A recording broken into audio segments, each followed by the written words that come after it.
How to play game on Instagram. Hey everyone!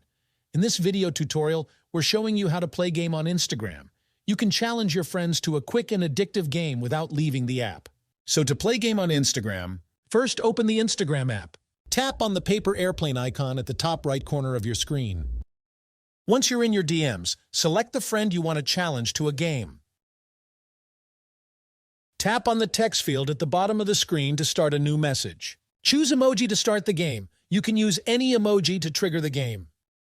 Once you send your chosen emoji to your friend, tap on that emoji in the chat.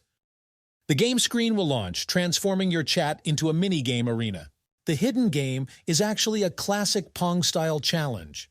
You'll control a paddle at the bottom of the screen using your thumb, keeping a bouncing emoji as long as possible. The game tracks your score. So that's how to play the secret game on Instagram. It's a fun way to add a little friendly competition to your chats. I hope this short video tutorial helps you.